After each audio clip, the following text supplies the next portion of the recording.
Welcome to Live at the Blue Box. My name is Chris Ma, I'm one of the co-hosts. Unfortunately, Rob is not feeling well tonight, so he's under the weather, so he won't be here, but I've got two more Southgates, so I don't know if that's a good trade or not, but we're doing pretty good. Tonight we are discussing LARPing, but more specifically, we're going to discuss a game called Chronicles of the Realm, which is, I want to say, more than just a game. It's a world that these fine folks sitting right here have created and are playing and are doing. So let's have everyone introduce themselves and we'll get going in there. We'll start. Go ahead, Molly. My name is Molly Southgate. Should you say like her character? Yeah, sure. I play Princess Raven Lyria. Yes. My name is Tiffany Keane Schaefer. I am the game master, lady listener, and founder of Chronicles of the Realm. Woo! Woo! My name is Play. She said game master. She did. Lady listener, I heard it. Yeah. 5 minutes later. Are you sure we can't get caught here? I know. Oh, it's worse. Trust me. Trust me. Don't even admit it. He's It'll worse. be good. Okay, so excellent.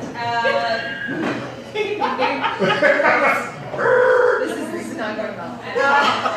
My name is Elizabeth MacDougalnd. I play Lady Illyria Corson, one of the two heads of the Corson household.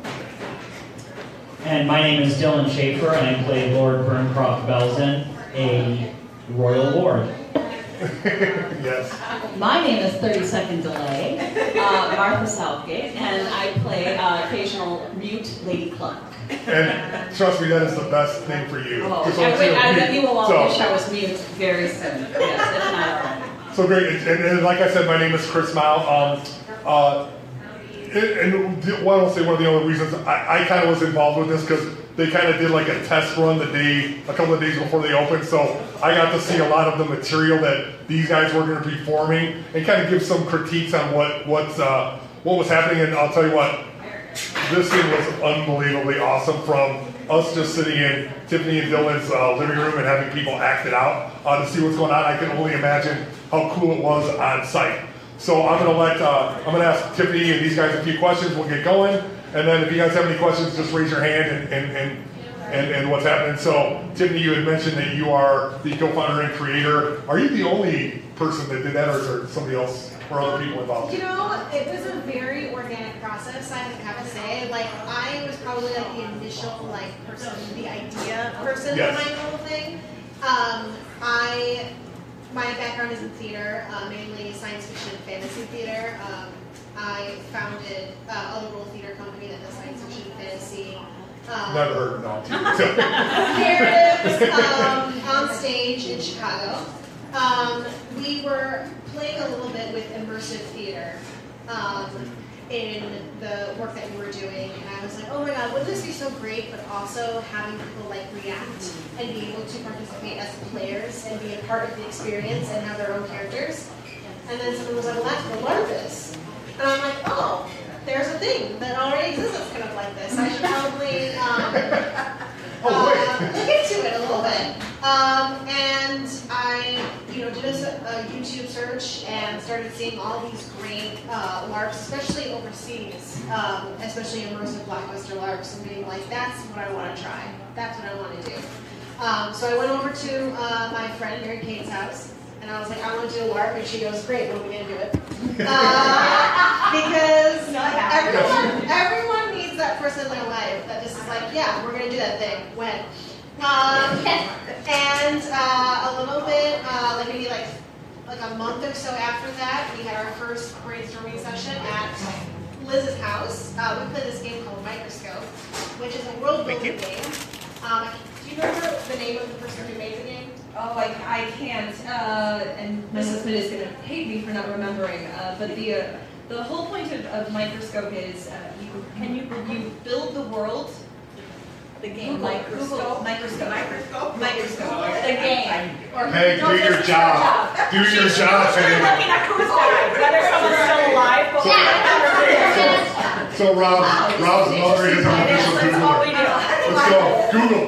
And then I almost missed it. I have Yes, to it's the Google. But how Microscope works is you build the world almost based on the eras of the world. You start with the creation of the world, and then maybe you'll jump ahead. Oh, thank you. Ben Robin. Ben Robin. Very little. She's retired as the creator. She needs things. And so you look at the epochs and the eras of this world, and that is how you build the world. And it was, oh geez, we were there for what, 5 hours? 5 hours. It was intense. Well, the great thing about the game that I really like, it is a little structured, so everyone has index cards, and you like put one, you're like, I'm making an era. And you put down the card, and you like name the era, and then the person next to you puts down their card, and they go, this is a main character in the era. And so like everyone is participating in the world, so that's why it's a little fishy to say who created it, who founded it. It was so many brilliant minds on it.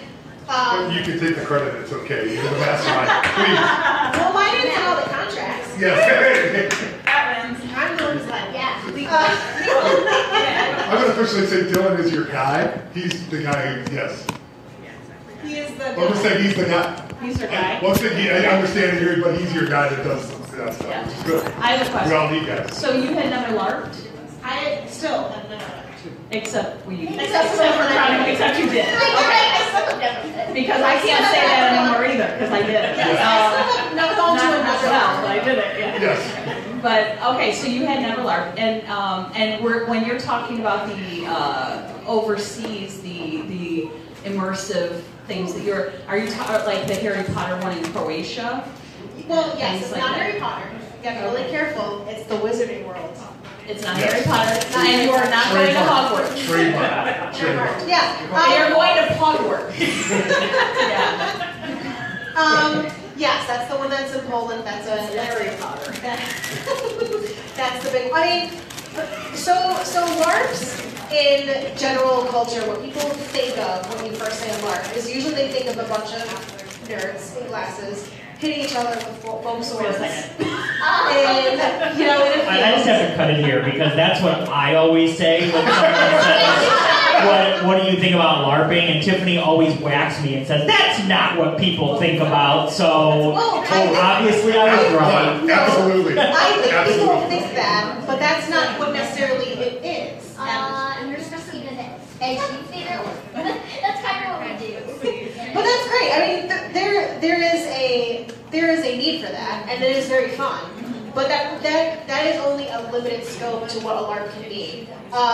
Actually, even in Europe, the LARPs are so big there that they are nationally funded. They are funded by governments. Yes, because Can I go there? I wish. More plays, Molly. I have to say more plays. So the difference is in Europe and why they take it very seriously. It's all immersive, so they take over either castles or they take over national landmarks, and they it's almost reenactment, but also there's different types. Obviously, there's reenactment where they're reenacting major battles, but there's also LARPs that are like high fantasy world. What is also starting to come forward is the Nordic LARP, which is where you get into the LARP being more about the story and the players and the characters than it is necessarily about the battle mechanics. I like to say, generally when they're like, well, can you give me an example of the differences between your LARP? I say mine is more like a BioWare game.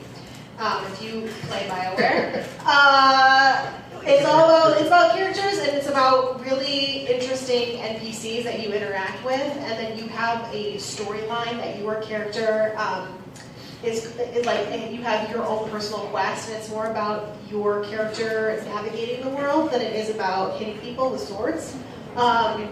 It's just different, and that is something that we're kind of bringing a little bit more into the genre, making it more narrative-based.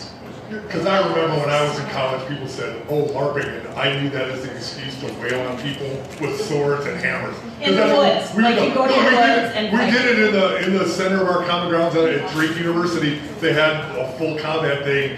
We put on armor and literally just wailed on each other for. You can only do it for 10 minutes, and then it's really tiring. But that's what it was. And there's a bunch of them around here. They have one that they do here in Elgin. Is it called Fairy Fair or something? But it's a live action role play that they do down here now. And there's one here. There's a big one in the state's pensive, right? Would that be considered a LARP, or is that not a LARP? The major ones that I know is Alliance and Nero. Okay.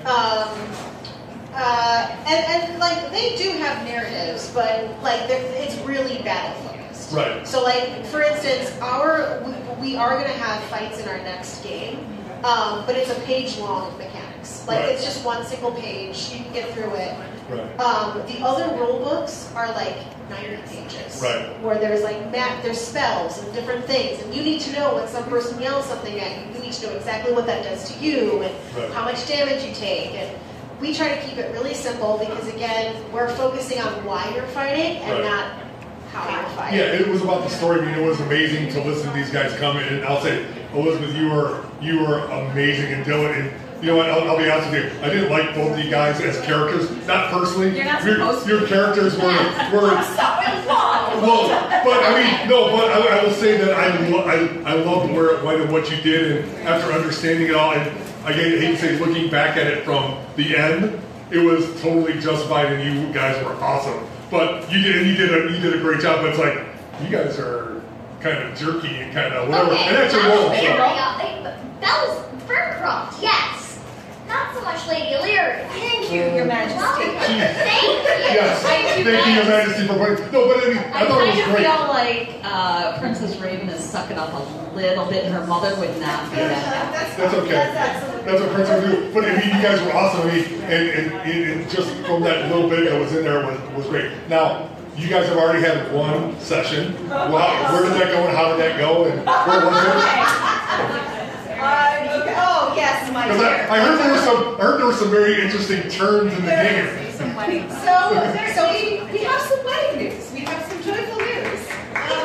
It's okay if you think she's better, because now she's my better half. So what's really interesting about Chronicles is that so our last game and first game, our last and first game, we took over Stronghold Castle, which is in Oregon, Illinois. And that's another way that our LARP is a little more different, is that you stay the night in a castle. You are a part of the experience, and it is an overnight experience. But you're not just camping, you're also like in a castle, or you're at an estate. So you are immersed, and the food is all included as well. So all of the meals are medieval fare. So you get to use silverware or not? Sorry. You didn't. Silverware was used in the Middle Ages. So that's one of the things that makes it different, and also that players and the choices that they make in our game can change the course of what happens in the game, which is kind of what happened with these two. Did somebody throw a bunch of coins at them and say, "You guys have to get married"? But how about Actually, so there was some. The basic plot of Chapter 1 was the capital city of Amalur, the island where the world takes place, was invaded and overrun by a strange force, and the survivors from the capital city fled to Stronghold, which was this castle in the middle of nowhere, and secrets were revealed and plots were laid and schemes were navigated, and one thing that ended up happening at the lovely dance that happened on Saturday night, through a series of choices that had been made. Thank you, Charlie. Lord Burncroft Elgin, in an effort to secure his position, proposed proposed marriage to the Lady Illyria Corson, and acknowledging that such a political match was a wise thing, Lady Illyria agreed. Yes. I was following your heart screaming. I bet it was like, Well, I think what really made it special was that they were from rival houses. So when you're playing Chronicles of the Realm, there are 5 houses that you can choose from, depending on what you want your character to be. Belzen, Burncroft Belzen, he is part of the Silver Blood House. He is the royal house. And Lady Illyria Corson is in charge of the Rogue Assassin House. Which I do wish to point out, I share house leadership duties with my brother Anders. Want to speak about your relationship with Anders, my Lord Bancroft? He's obsessed with me, but that's. He just loves you so much. Well, I think the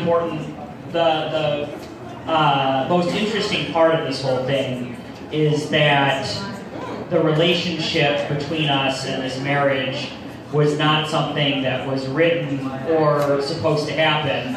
It was a player who came to play the game, who role-played so intensely, he forced us to, to go in this direction.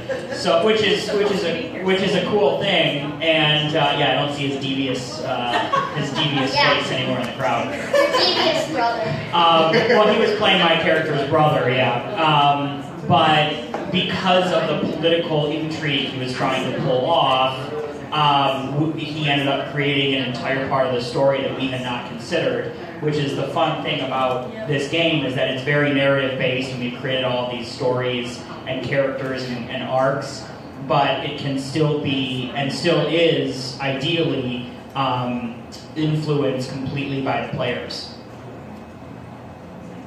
That's awesome. Yeah. I mean, when I heard, because what I saw, there were some things that were leading up to a possible marriage going on, which was not, I won't say not obvious, but was building towards it. That was kind of the plot of the first one. And then Rob goes, oh, there was another marriage. I'm like, what the blank happened? So, and then he told me, I go, that's awesome. So, I mean, that's cool. So, tell me how, kind of like to get an overview, how many cast members did you guys have for the first show? The first show. How do you say game? Chapter. First chapter. It's first chapter. The first chapter had 15 NPCs. Wow. Okay. There's that many? Yes. Right. And then how many players did you have? We had 25 players. Nice. And that was a sellout, correct? Or close to it? Or no, it wasn't a sellout. It was a perfect amount. I honestly, for our first game. Right. That's when you get the feel of it.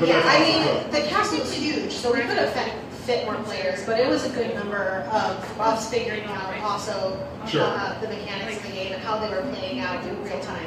Cool. And I know you guys spent a ton of time on. I mean, I obviously dealing with Molly and following all you guys on Facebook, seeing like all the pictures and all of the stuff. It's like you guys put a ton of work in. I mean, look at the artwork that they have. If you can follow that on Facebook, is it the Chronicles of the Realm or Chronicles of the Realm?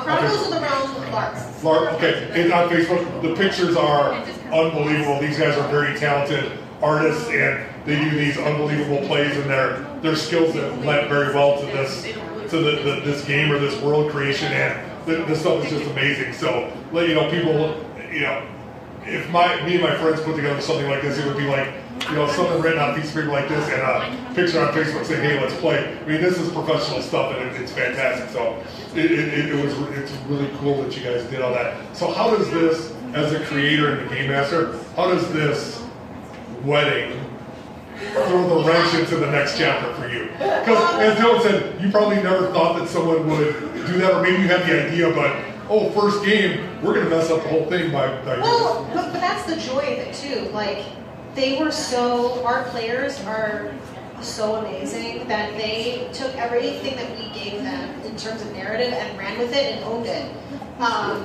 And that's what you always hope will happen. Right. That they make the story their own, and they aren't voyeurs, but they're participants. Sure. So for our agenda to get totally messed up is amazing. Was that hard for you? Because I know you got to have it's obviously you're outnumbered, so there's 15 of you against 25 people. Did you ever find yourself going, whoa, there's all this crazy stuff going on, and how do we do that? So I can actually speak to this a little bit because I found it in my household. As the head of the Corson household, one of the two heads of the Corson household, it was a big house. We had 7 We had 7 Wow. in the Corson household, and I was terrified because I had no idea. Okay, I'm the NPC, I'm the extension of the DM. There's no way. They're going to take this and they're going to run with it. And every single player in the Corson household looked at us and kind of, I saw it on their faces. I saw, okay, these guys have a story that they want to tell. And we are going to be participants in the story. But we are going to trust them, and we are going to trust the NPCs. So, and I found that pretty much across the board with everybody who came to this LARP. They trusted that we knew what we were doing, and that we had the story, and that even if they threw us a curveball, which they did, with the political plotting, we were going to be able to go with it. So I think I have to give such a shout out to our players for trusting the NPCs.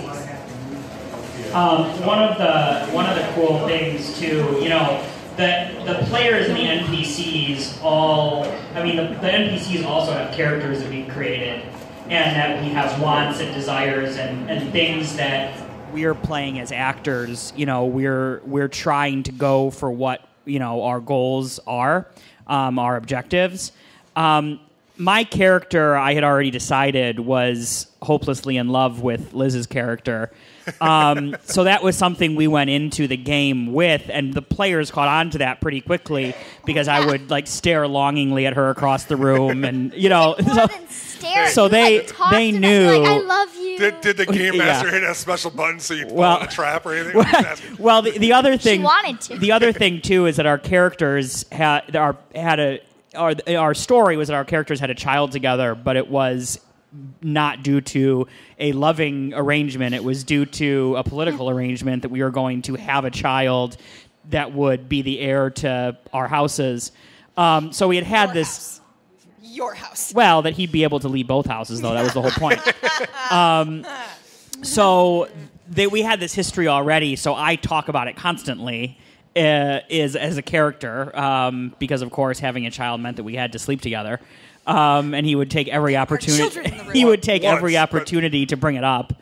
Oh yeah. But the characters, the players who are playing characters in the Royal House, started trying to play matchmaker a little bit, sort of out of our hands. They just decided to do it. We had no idea whether they were going to support what Burncroft wanted or not. Right. And there was one particular event when I was standing outside talking with everyone in my house because the guy playing my brother was trying to overthrow me. So I was making sure they were still all in my corner.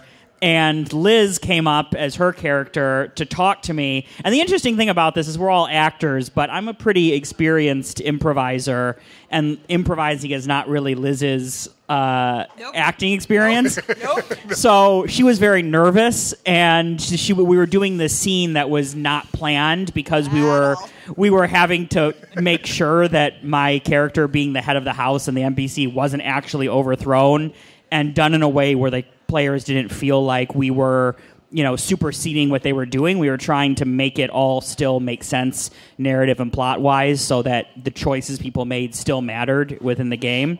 So she came to do this scene where she basically was saying, she was supporting me, and with her house supporting me, I was stronger and whatever. Well, since she was so nervous, everyone in my house thought she was flirting with me,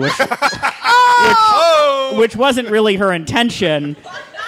But I remember I turned around and faced them after Liz left, and they were all like, ooh. Oh.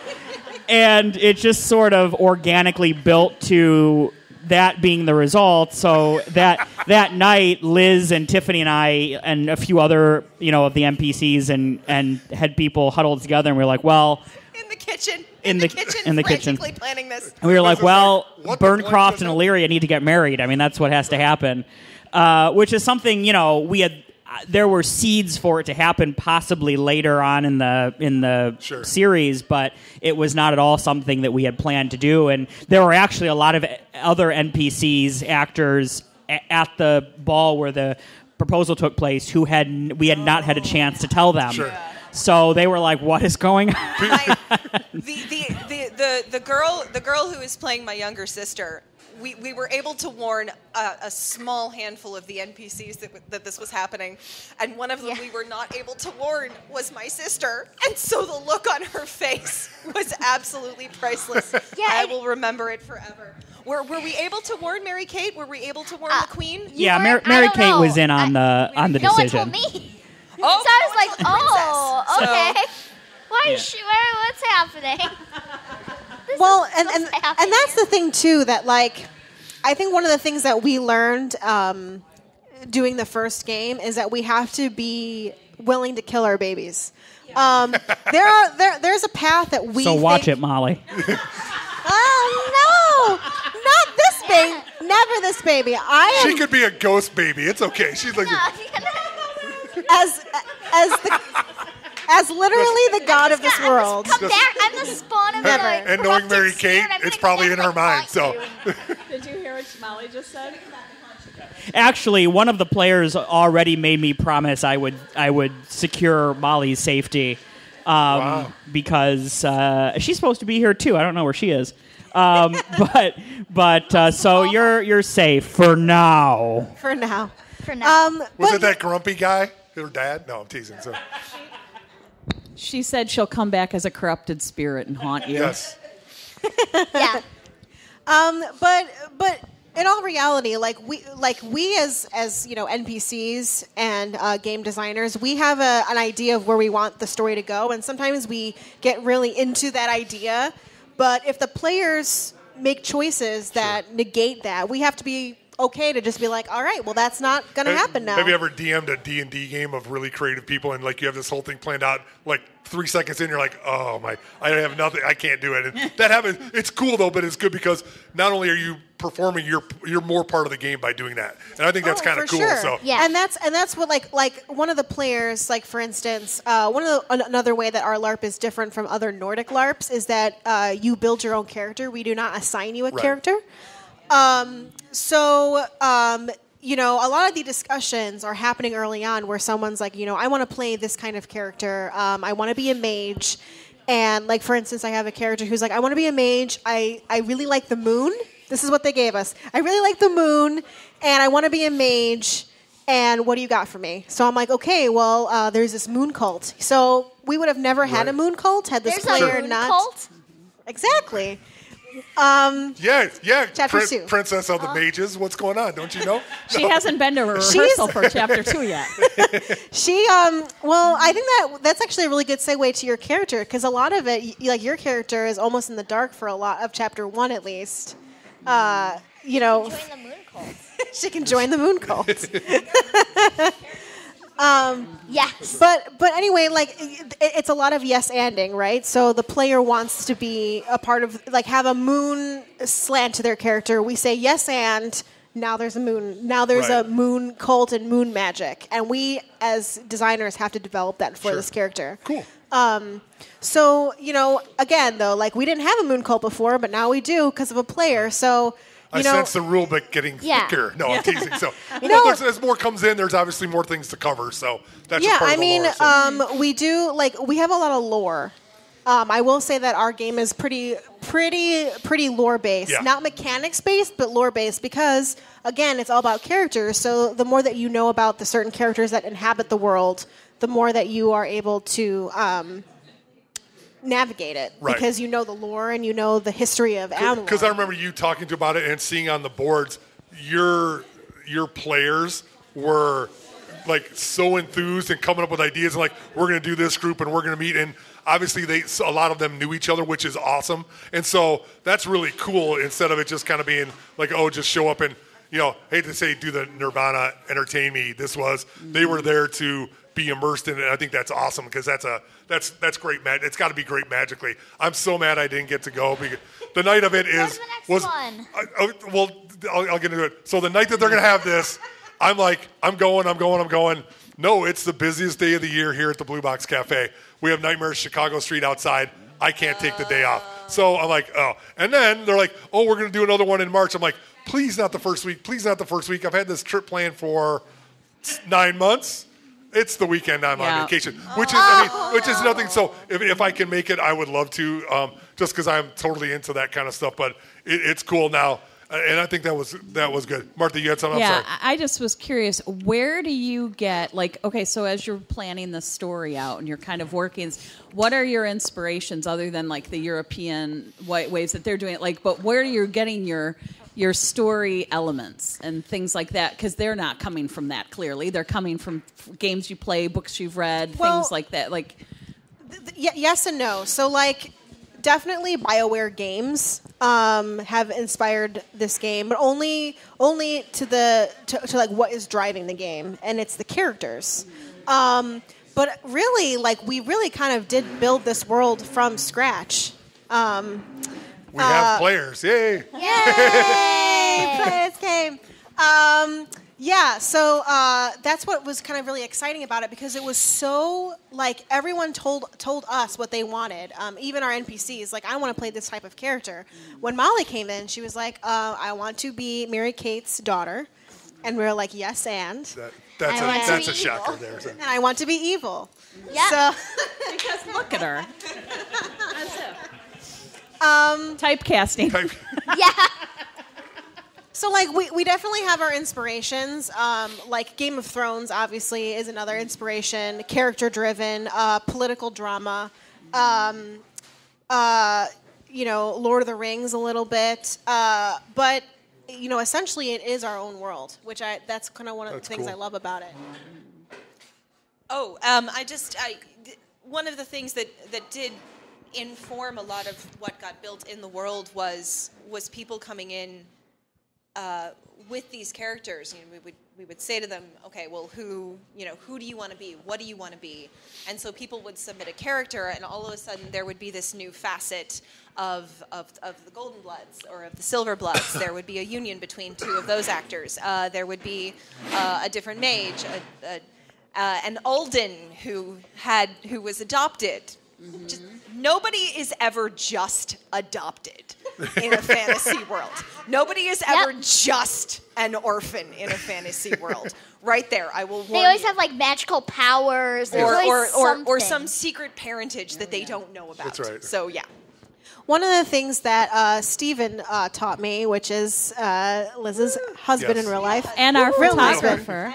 Yeah. And our photographer, and Galen the Doug, who's an NPC, portrait maker. He told me this really big nugget, and it's kind of something, my mantra as I go through the world of Amlore, and it's always be at the throne of the player's desires. So what the player desires is where you navigate your story. Always bowing to it, always being referential towards it. It's not about us even. It's not even about NPCs. It's about the players. And it's about Molly. Don't lie. No, it is. The players and then Molly. Then Molly. Yeah. She is the high princess of the world. I am. Yes. So The For whole now. world. You need to start. Not just, secret. If you're the evil, whole you need to start killing people or doing something. I'm not evil yet. I know. Well, She almost killed me. did she? Well, he is. Also, she's not really the princess. So Oh. Who is my mother, the queen? I am the queen, princess. the queen regent. She married. She doesn't have royal blood. She's not. No, she's I'm not. still. Unless she takes it, which. If you This watch is- Game of this Thrones, all you need to do is take the throne and it's Semantics, yours. people. Yeah. Semantics. This is all chapter 2. This is chapter 2. So, you know what? We didn't get into.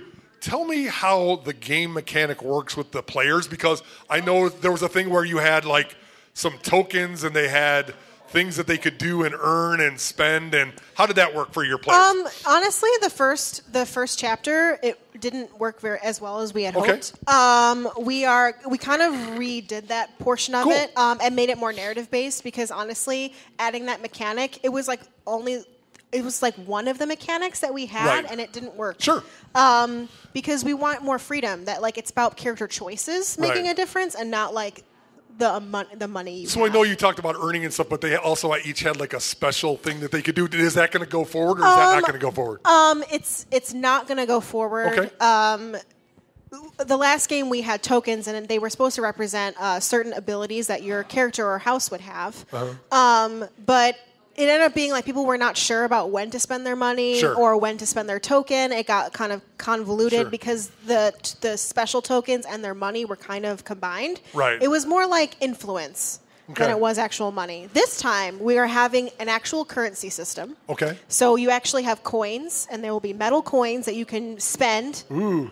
Unlimited amounts over there. You can go to the store and buy things for your character. It is going to be like a total economy. Is it going to be like Link where you just grab up? I'm sorry, that'd be awesome. Like you grab up to get it. So. Some players get more money than others. Like, for instance, the Royals get more, get the most amount of money. Sure. Let me guess, the Rangers get the less. Mom, you realize servants get the The least. servants get the least, but Mute servants. You Well, no, that's realize cool. I'm a royal. Right. You're my handmaid. You're an arcanist. See, because Which I is would have bet money the that princess. somebody played their tokens to force you guys to do what they wanted to make you guys get married. Because that I don't want to say that's what I would have done, but I was thinking like the only way you guys are getting together like that is somebody forced you. But that's cool. Well, but here's the thing: like and this is why I think it didn't work, is because we would rather have the players be able to have that without a token. Right.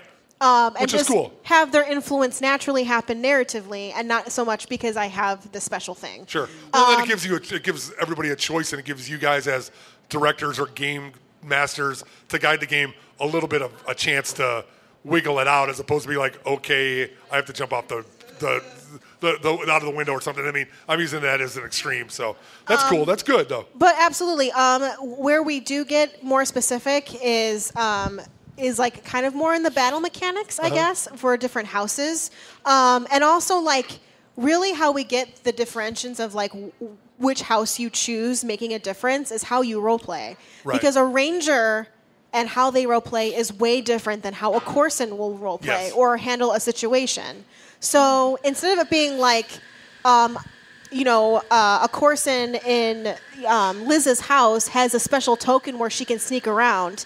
Her players are already going to sneak around. Right. Like, we don't need a token. They were already sneaking around and stealing money from other players. We didn't even have that mechanic, but they were doing it. That mechanic might be in a game situation, like I know Rob did a thing in the library or something, like where like they could use it for like that. I know it's hard in the interaction because like I saw you walking, I'm never going to not forget that or not remember that you're there. And that's why we try to make it as live as possible and something that like tangible as possible. But like a ranger is going to be really upfront and like talk to you and be like hello, like and use their charisma to get what they want. So like we didn't need tokens. They were already playing those aspects of their characters, so it was like a burden more than helpful. So in the character creation part, sorry not to cut you off, but who came up with the ideas for the way their characters looked? Was that individual? Each of your NPCs said,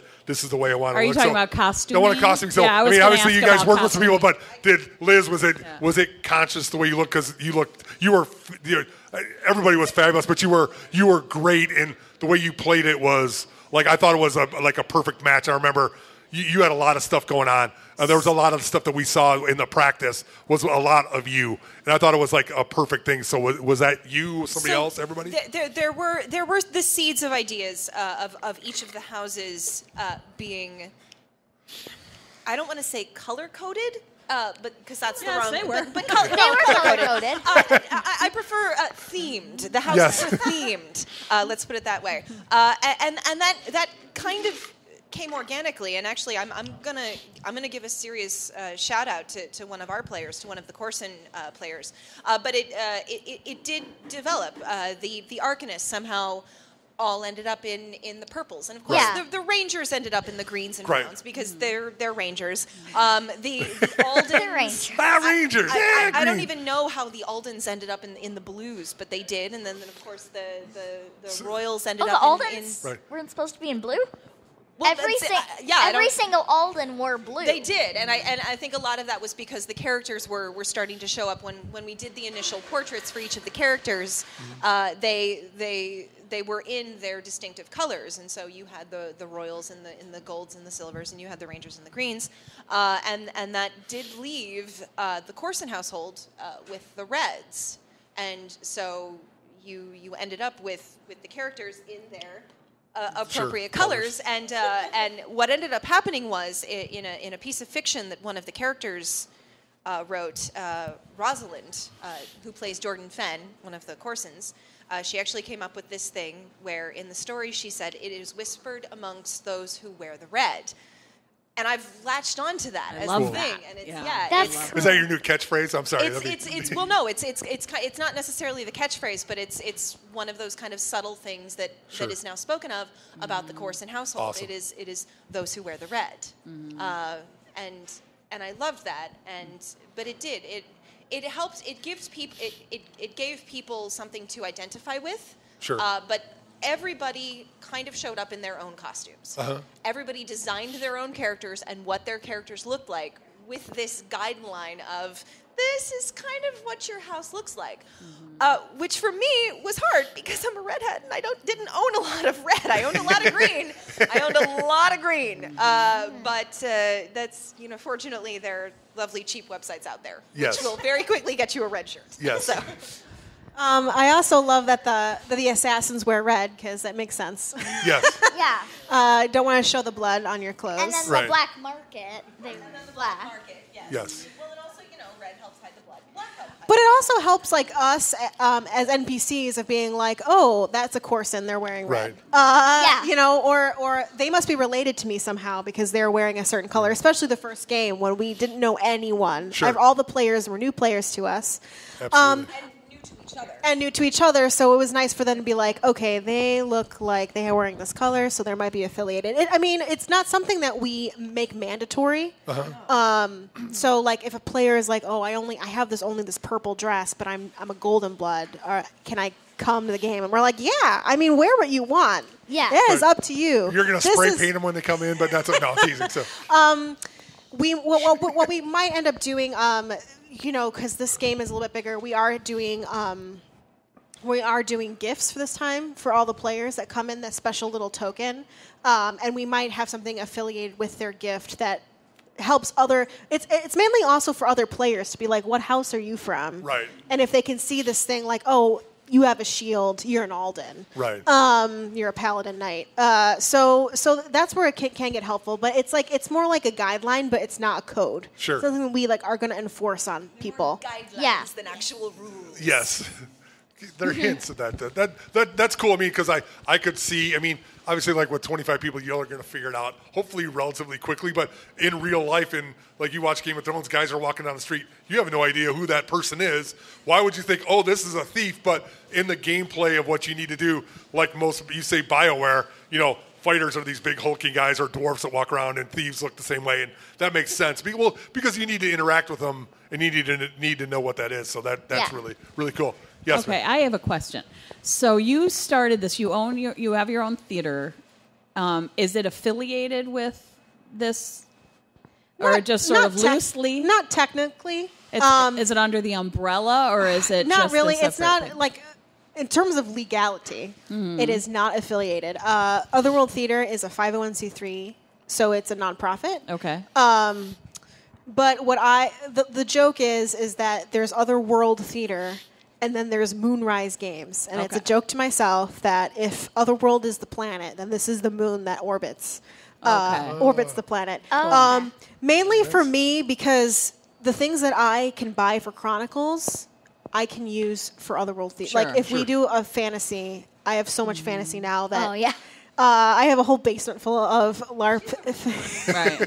It's a mess. Not for much longer. I'm working on it, but and vice versa. Like things Dylan that I will buy. talk in 5 years and see how Things that's that working, like a lot of things are transferable between the two. Sure. And if Chronicles really excels and Moonrise Games really excels the way it can, and it gets to the point where it's going to be probably an LLC, it can give to the nonprofit for tax exempt. Sure. Yes. So that would be like the dream where like everything is working with each other. Simpatico. So like Otherworld can't give to the LLC, but the LLC can write off for taxes to the nonprofit. Okay, so my other question along those lines is so you started this, and as my husband and I know from starting many things, but especially things like, along these lines where you have to actually have, capital, or you have to have buy-in from people who are joining you on this mission. But how did you fund the first chapter? The first chapter was all ticket sales. Okay. It was all tickets. Honestly, for immersive LARPs like this, we are on the cheaper, less expensive option.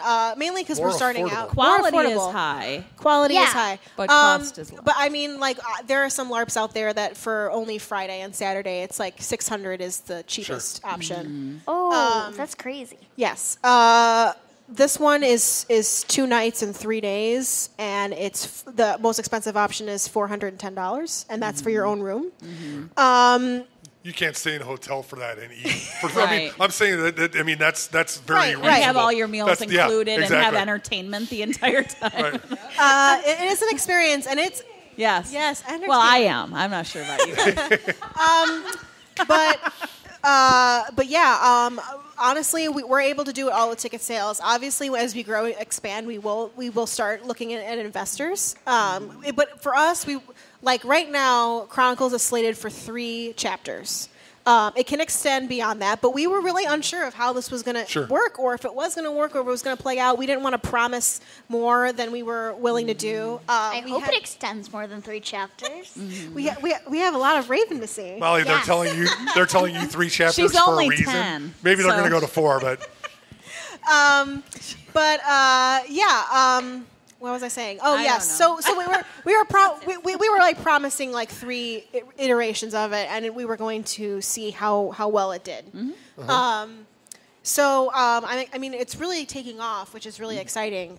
We have a lot of people, not even just out of country. This one, we have some people from Canada flying in, Idaho.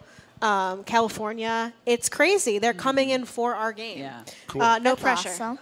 Well, as someone who had never done this before, I'm not an actor, clearly. You're mute. I lady. She was the best mute ever. I learned ever. She probably that talked the whole time. So not speak. I which was a big deal. loved your character. Did you stapler mouse? I think the characters that don't speak are sometimes the most interesting, because so many people were wondering why you weren't speaking, and they would ask me as the lady listener, and I had a whole backstory, which was great. Oh my gosh! And on the walls, there's this picture of Rumpelstiltskin saying something from up in this the young turret, woman, and Mary Kate kept saying she was playing the queen, that she was saying, "Oh, this is a picture of a very young lady Cluck." Yes. When her Not voice got Rumpelstiltskin. taken away. No, I was Sleeping Beauty. No. I was at one time a beauty. Yeah. Now I'm a Lady Cluck. Well, now you were sleeping, then you weren't talking. Yeah. It was now fantastic. I'm not talking. But what I wanted to say to that was I came into the game a week before, maybe, right? Before we actually did this thing. And I was like, okay, I think I can, because I had to monitor Molly. Somebody had to be watching. We had total strangers.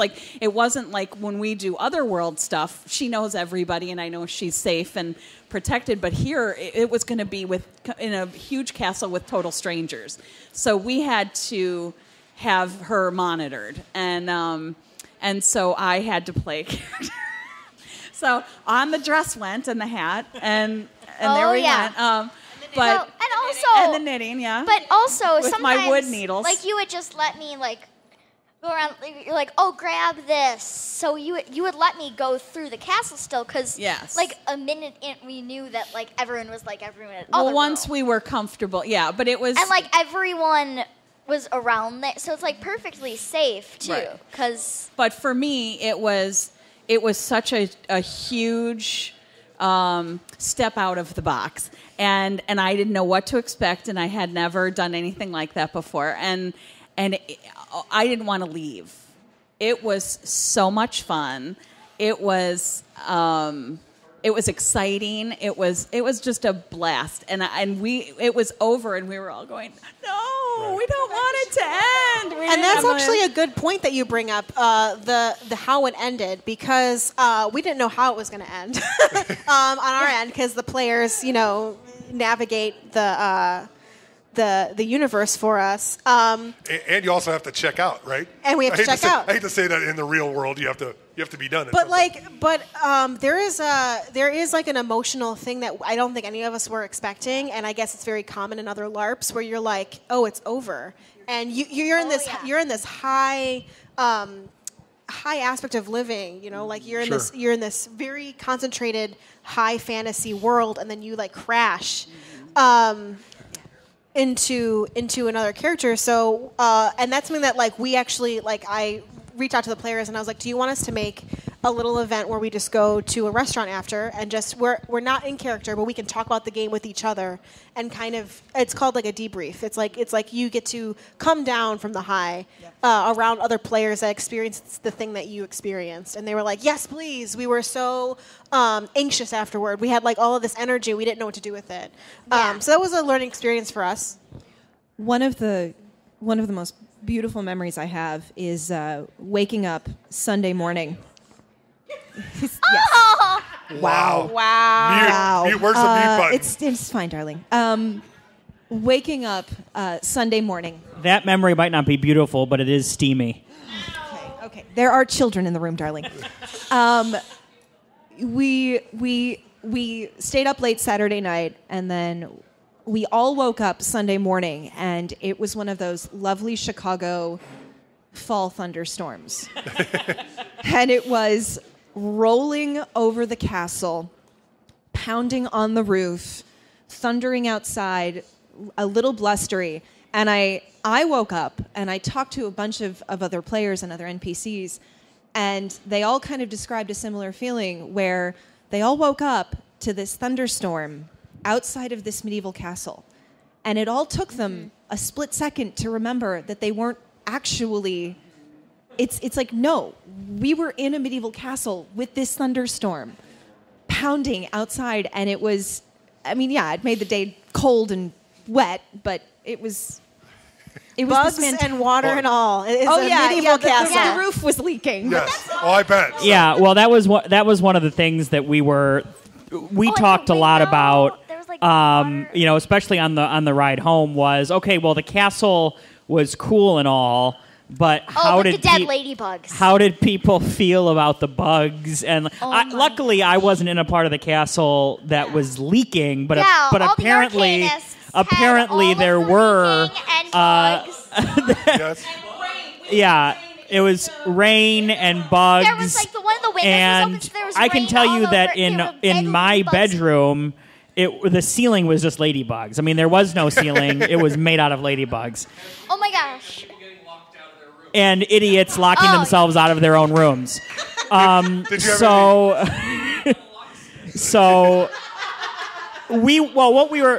we were talking about was, do people want to have that be their accommodations, or do they want to go and stay in a hotel and come back to the castle during the day? So we sent out a survey. The survey was about all things about the game, which we got great feedback, we're happy to say, from everybody. Every single person who answered the survey said they wanted to stay in the castle, regardless of water, regardless of bugs, regardless of my personal feelings, which are very much on the side of hotel. The more stars, the better. I could never have guessed that. But the other thing I was going to say... listen to Burn Girl. Yeah. The other thing that I was going to say, though, was that you were mentioning the high and then coming down from the high at the end. I'm an actor. Liz is an actor. Most of the people, Molly's an actor. Most of the people who were playing NPC characters are professional actors. A few of them weren't, but most of them are.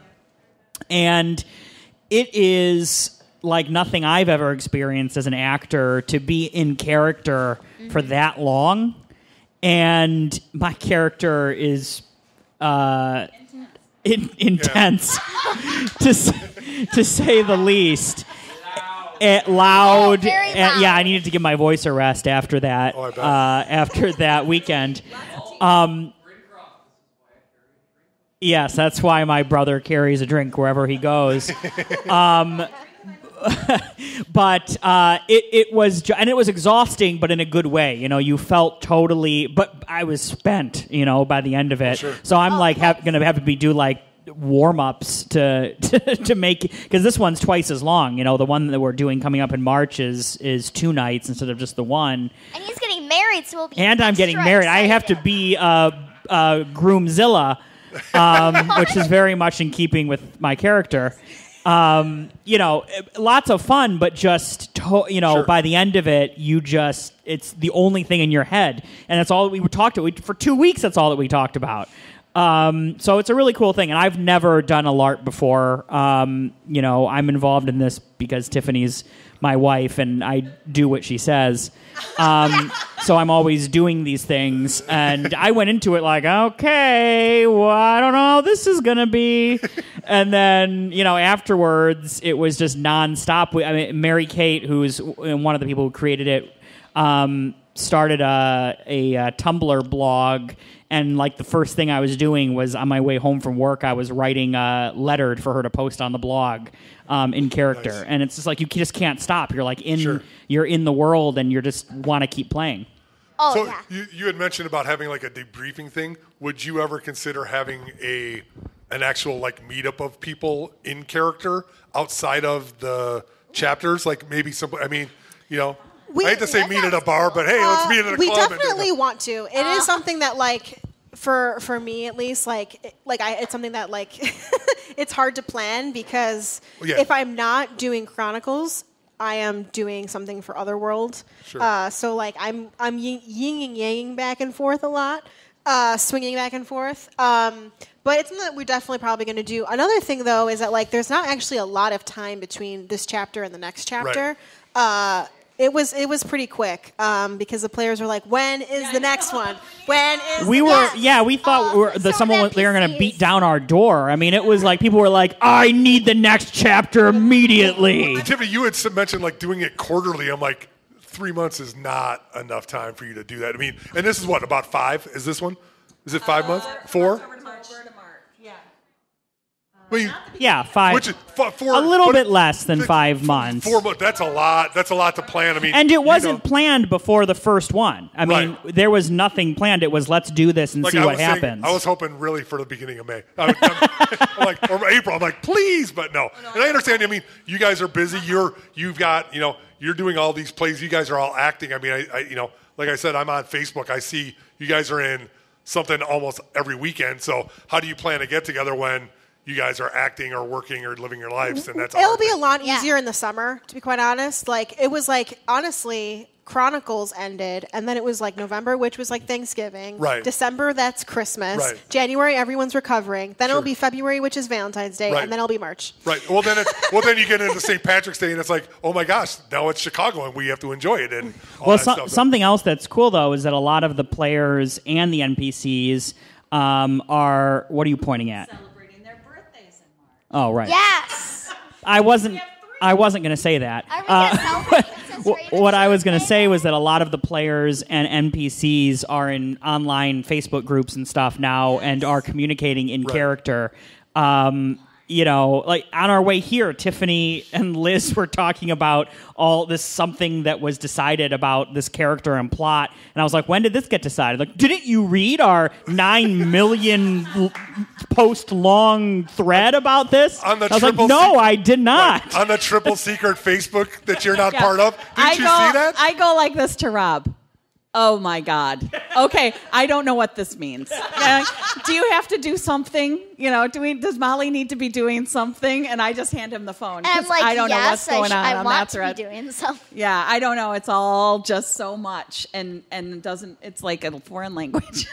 But it's so fun. It's like you can't stop. So sorry for overwhelming everyone's Facebook. No, because we want you to do it so that we can come and enjoy it. Yeah. We just don't want to do that part. Well, I just want to do. We just don't want to do the work, right, Dylan? Come on, we've all done this. I mean, I can tell you that every time I watch Star Wars, even if I watch regular Star Wars, I'm like, I don't want to stop watching. I want to be and that's just the way I feel. That's the geek or the nerd in me that's like that. And I do that on a lot of things. Game of Thrones, when it's off the air, I'm like so depressed. I'm like, the season finale, I'm like, I can't watch any more new stuff. I mean, and that happens, and you get involved in that stuff. And especially if you are a part of it, it has to be great. And it's a great outlet for, people that want to do it. It's a great outlet for you guys. And Dylan, you were talking about how it's different as an actor and doing it. You're part of it. You still get to be that geeky kind of player and then be but I'm saying, but you get to be that player and then you're also an actor and doing it. And that's a cool thing to be because it's not just your job. It's, hey, I'm doing this as a thing. And I think that's kind of neat. And it's not like you're just watching something. It's like you right. are in it. And it's you're not doing like that character. You're doing it for so long. Well, you have a mark, but you also could be running around and people are going to be talking to you. And it's not just like I'm going to be in the next scene. While I'm waiting, I have to do something. Yeah, well, it was really interesting, too. I actually had trouble. There were a couple times that, like I said, I've never LARPed before, so I'm not really accustomed to the normal way things work. Right. But I had a couple of times that characters would want to talk to me out of character, and I couldn't do it. I couldn't drop it because it just is hard to do. Like for me, I'm used to being in character and then going out of it at my own pace. Right. And, the curtain comes down. So when you're playing a character, especially a character as ridiculous as my character was, he was basically a mixture of Fraser Crane and President John Adams. Is that your inspiration? That's basically my inspiration, which I give credit to my friend Cody Melcher, who wrote a play that was that. And it just inspired this character. I mean, that's basically who he is. So Kelsey Grammer and Paul Giamatti is a kind of yeah, it's that's awesome. That is fantastic. But you can imagine he's very high strung and high energy the entire time. And never stops talking. And it's so loud. So it would get to a point where somebody would say, hey, OOC, which is out of character. And I'm like, what are you talking about? What is this OOC you speak of? I'm Bancroft. And, it was just hard to, just come out of that. It was, because there was one thing that I went up to Dylan, who is my husband, and I was like, Dylan, there are other events happening in the castle. You're so loud that everyone can hear you. Can you put it down a few notches? And he was like, who do you think I am? And I was like, but do you know who you're talking to? And I was like, but no, seriously, you need to not. Hey, the mute's trying to speak. Could you pipe down a minute here? So I actually just came to a realization. If you're John, does that make me Abigail and thus the smarter of the two? Oh, well, I don't. Yeah, I think Bancroft would willingly admit that Illyria is better than him in every way. And Abigail was John's closest advisor, which Illyria, I'm sure, is... Well, Illyria in the game was the only person who could stop Bancroft from talking. That's true. I mean, that was... That was yes. She was the only person you would stop talking to, But I was also, because of that, because we were going at 100 miles an hour the entire time. Yeah. My character. I mean, he's likable in a way that you like him as a character, but he's annoying if you're trying to deal with him. Oh yeah. So there's a lot to like and a lot to dislike. Yes. It's like which hat you taking out of, which is good. Right. So I wasn't sure. I mean, I thought I was, honestly, because a lot of the players were exasperated when dealing with me because I was such an asshole. Language. Sorry. God, you can bleep this, right? Oh no. Since anyway, since they were having to deal with this ridiculous character, I thought a lot of people just didn't like Bancroft and that they were annoyed by him. And as soon as the game ended, all of these players were coming up to me and they were like, "Oh my God, man, your character was so great. I loved what you did with that character." He's, and people were saying in the surveys or other things, who was your favorite, and people were saying Burncroft was our favorite, and that's total surprise to me because I was definitely not playing it to be likable. I was.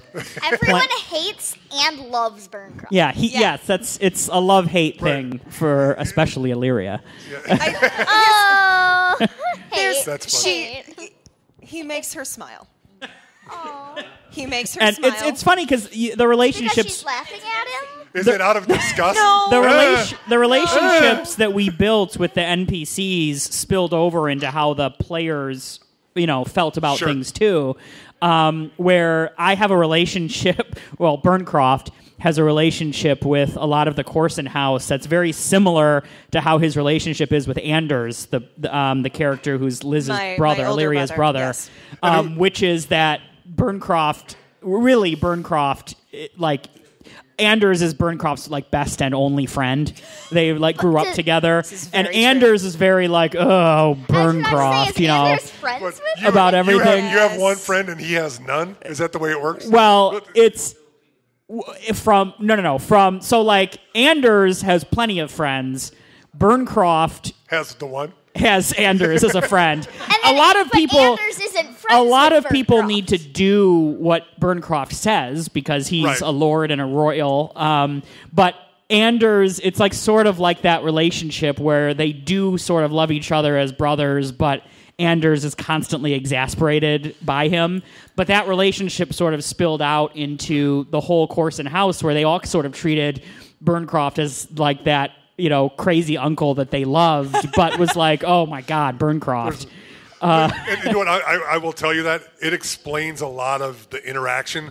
I had no idea about that from the beginning. And the way, I don't know if you remember, we talked about that one scene where he's being a little snotty in the back, I need to talk to you. Right.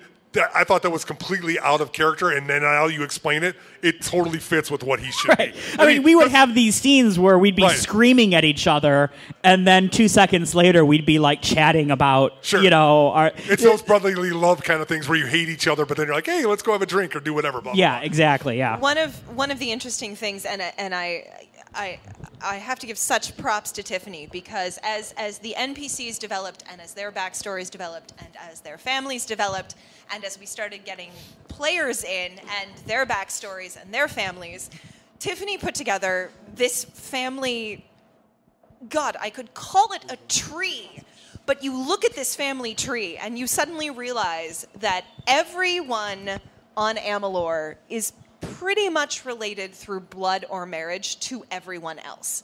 And it's insane and crazy, and it's this huge, beautiful, wonderful family. That's very Game of Thrones-esque. I was going to say that's very Lannister-like. Well, and there are a lot of characters who don't know that they have the blood of a royal or an important house, or they go into it not realizing it, or there are people who are secretly parts of so that all exists too. Both for the NPCs and for the players. How hard is it for you guys as NPCs? Obviously, you guys have to deal with a lot of the backstory and all that stuff, and you guys know each other pretty well. Yeah. How hard is it to separate that when you're out on the floor? I hate to be Disney-esque, but there's that time when you need to be the NPC. Is that hard, or has that been pretty easy because you guys are in that, or? Well, that's one of the things that's great for my character, because when I don't know something or when I can't remember what I have to say, I just tell people to sod off. I can just be whatever and walk away. And say, don't you mean, Burncroft, that you should be doing this? Yes, that's what I meant. It's very, there was one, I remember I was with a group of the Arcanists and I said something that was wrong.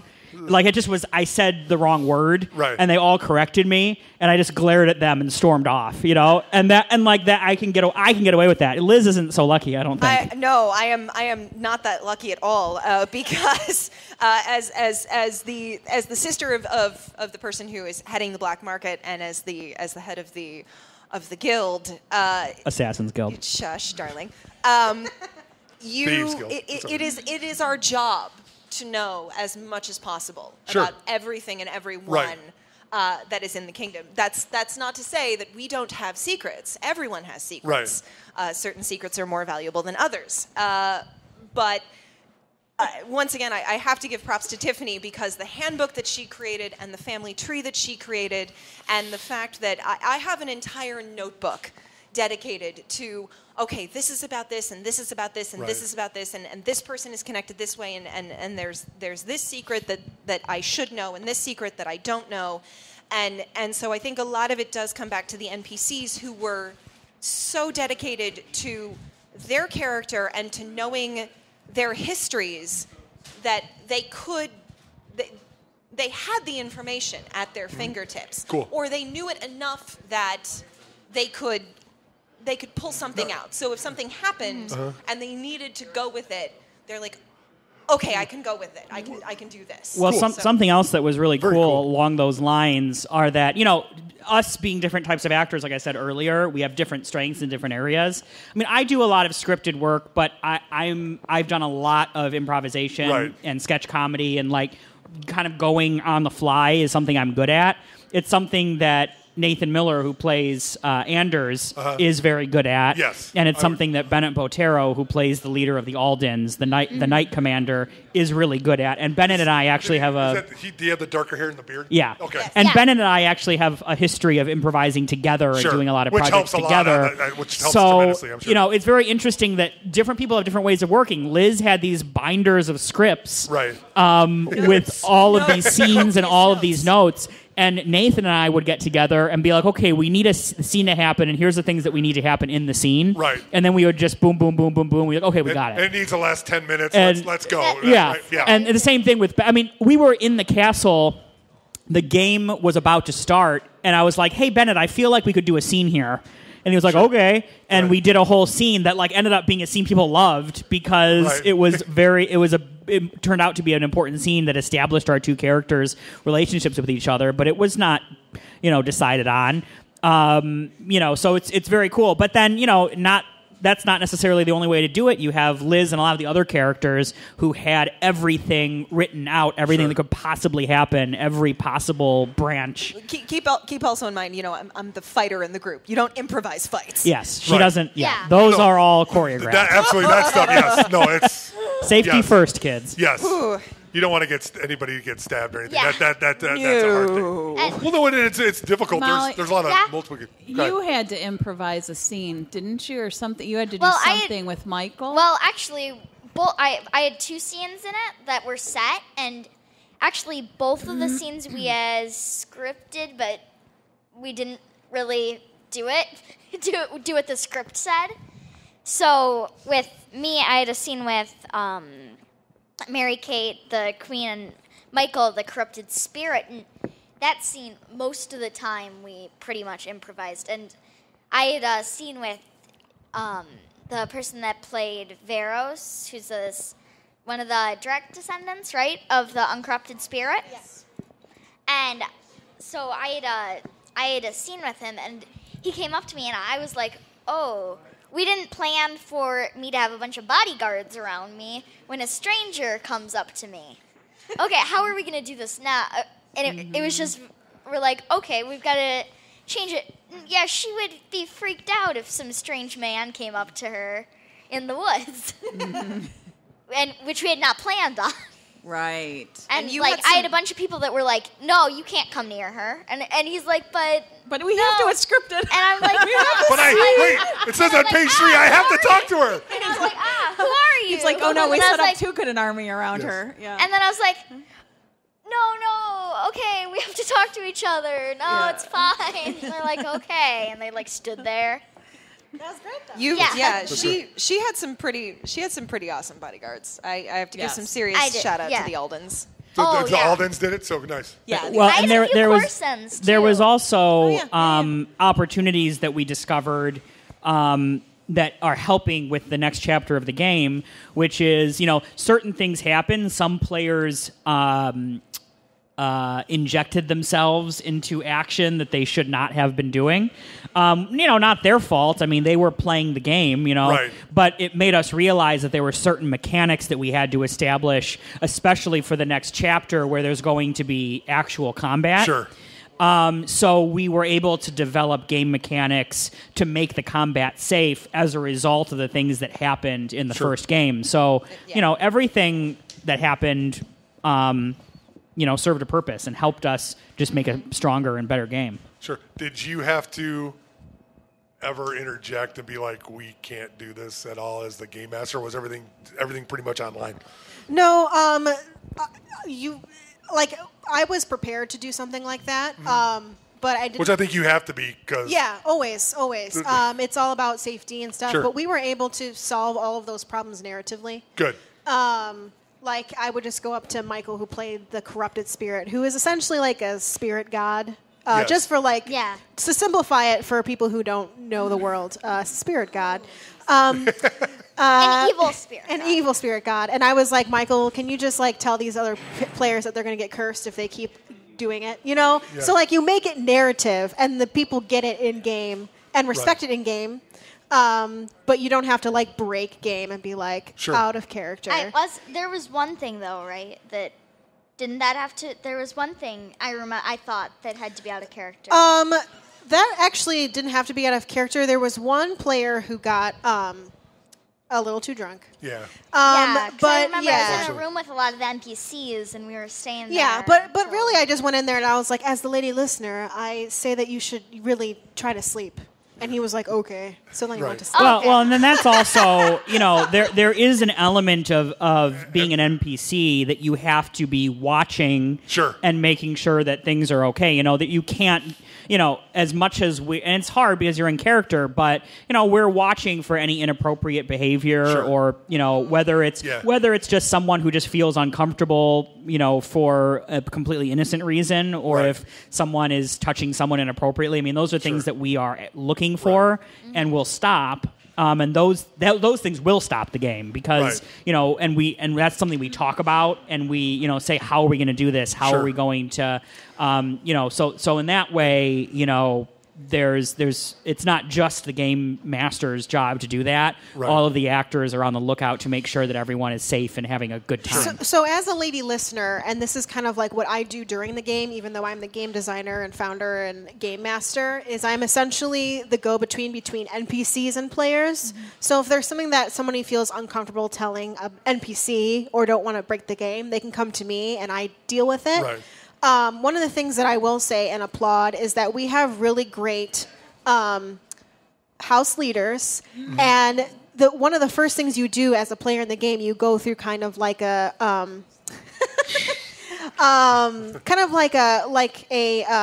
intro, right? And Lady Illyria, your intro had some about being the assassin, and if you became inappropriate with any one of the other houses, that you would.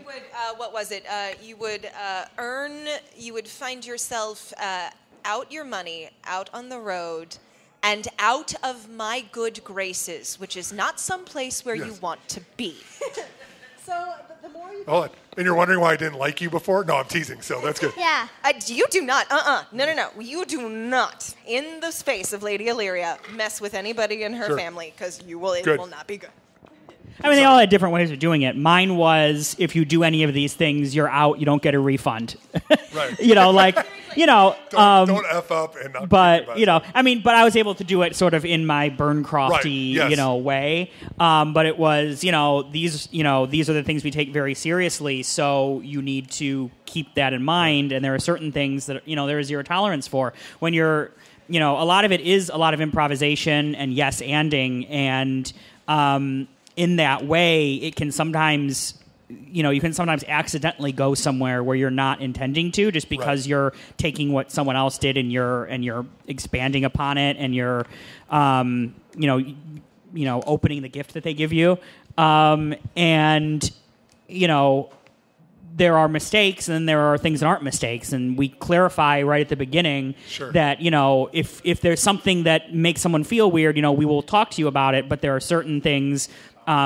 Sexual harassment and those types of things that are just there's zero tolerance for. So if it happens, you're gone. Right. And unfortunately, in this day and age, it's in that genre. It's a huge issue everywhere. But it's been an issue for the last few years. You go to any convention, and it's like the first thing that you see, and that's and it's absolutely right.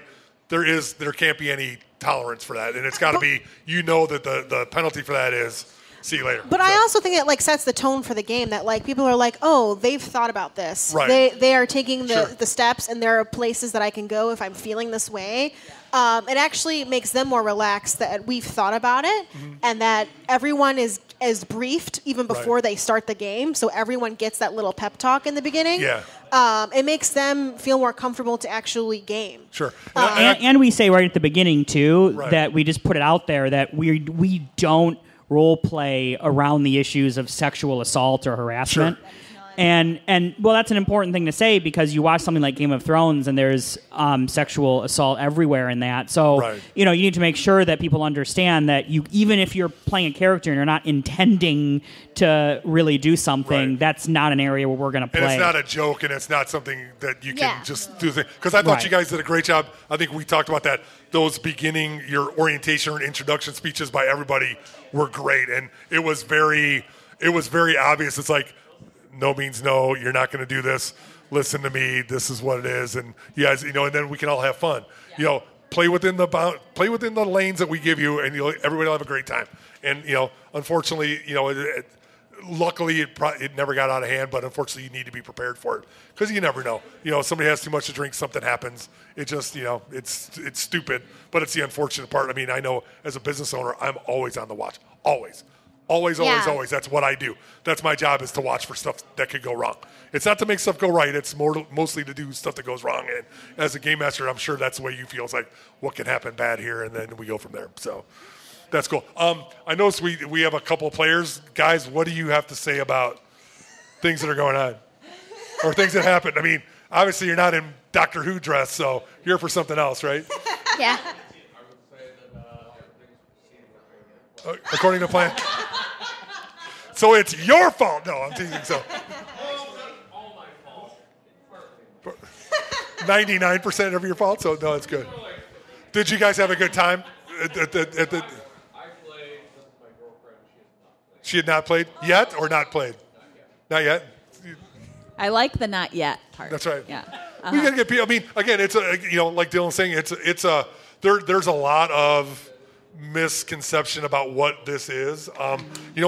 Before it was pretty much what you would think, but that's as a nerd or a geek or whatever, you did it and it was cool. It's whatever you're into is acceptable and it's cool and it's good. And now it's a lot more, I hate to say socially acceptable, but in this age of the nerd, it's a lot more prominent, and I think it's really cool. I mean, like I think I've made it myself pretty clear. I'm really mad I didn't get to go. I'm really upset. I hope to make it to chapter 3, but that's just the way it works. So, But wait, you said that you're on vacation the first week of March? Yours is the 8th, right? I'm through the 6th. I'm that weekend too, so I leave like the 1st and get back the 10th. Oh, I see. I know. I'm missing it. I'm like. I'll be on a cruise. Yeah. I'll be in Mexico. Unfortunately, it'll be nice weather, but yes, Rob's like, oh, it's going to be here. I'm like, but I hate to say it, with the con schedule and with things here, that's like the only weekend with everything that's going on. So makes it rough. To build off something you said, Sure. One of the things that I love about this is we give people a chance with a LARP. It's not just running around a field and whacking on fellow players with foam swords. It is a chance to go and be someone else for a weekend and to escape for a couple of days. And the real world is going to be there when you get back. But maybe you have these memories that you can hold on to. And so, when a day is dark, you pull up the Facebook group and you flip through the pictures of the dance that we had one night. Not long after we got back, I had a very dear friend who passed very suddenly. And it was a bad day at work, and this friend had died the previous night, and, that's not an email you want to wake up to. And I minimized the window on my computer, and my background is the picture that I have that was taken on the final day of myself, my brother, my sister, and my 7 Corsons. And I'm like, okay. And I went to the Facebook page, and I scrolled through, and I looked at these pictures, and I'm like, I have these memories. And that I think is what makes it almost even a little more special than doing theater. I still love doing theater. I love getting and performing in front of an audience. But what is so special about a LARP is even as an NPC and then as a player, you are fully interactive and immersed, and you are going to walk away with these amazing memories, and you are going to walk away with these special memories, and you are going to walk away knowing that you helped create those memories for other people. Sure. And actually, I was saying it's also about building relationships too. Yes. Because like you see someone in the LARP, and you can't. It's not like with in a normal show where you can just be a completely different person, and that's only for like a couple hours. This, you have to be a completely different you have to do that for so long. You can't help but having yourself in there too. So like, if your character's friends with someone else, like I know I got out of the LARP and I was like, oh my gosh, you're my favorite person ever. I've never actually talked to you outside, but I love you. You're like my best friend now. Well, something also that we, from a theatrical standpoint, I don't know that it's the idea of it is that different from theater. Something that we've talked a lot about in the theater company, Otherworld, that we run. We do science fiction and fantasy theater, and we do stuff that you really can't find a lot of places. Science fiction, particularly, has not been something that's been staged a whole lot because, for various reasons, people think that it's not really feasible to do on a stage. But we really believe that that people want something more from theater these days, and certainly traditional theater is great. I love going to some of the traditional theaters. Steppenwolf is one of my favorite theaters, and seeing a great classic American, play, something by David Mamet or something. But a lot of young people, that's not what they're interested in. They're interested in something that's more interactive, something that can be that's world building and immersive. Sure. And we try and do that a lot as a theater. Is give people something more, something that feels like a fuller experience. But this is sort of taking that to the next level. And it's still very much, there's narratives, there's stories, there's characters. The characters have their objectives, and we've done the work that you would do as an actor for any production, but it's giving people who really want something more out of the experience to really create an entire world that they can live in. It's like our version of a holodeck, here in the 21st century. Well, and this is it. I always look at LARPing, or my idea of it would be acting on crack, where you're like this whole thing is doing it. But think about this. I think for Lady the Garbage Lady has been there the entire time, and she does that every weekend, 10 weekends a year, and it's amazing that people do that stuff.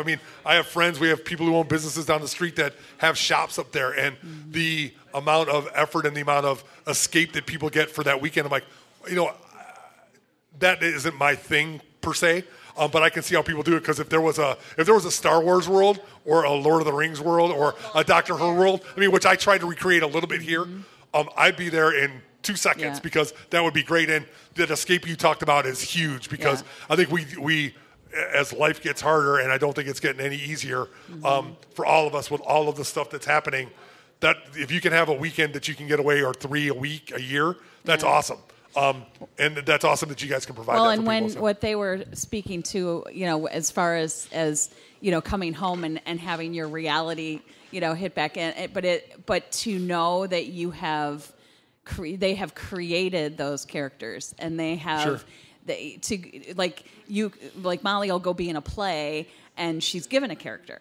And it's like, okay, now do something with this character. But she only has this much leeway, because the director has their opinion, and there's a script, and the writer's going to be sitting there crabby, and that's not what I intended. What did she just do to that part? That wasn't what was supposed to happen to that character. So you don't have very much, But in a situation like this, there was.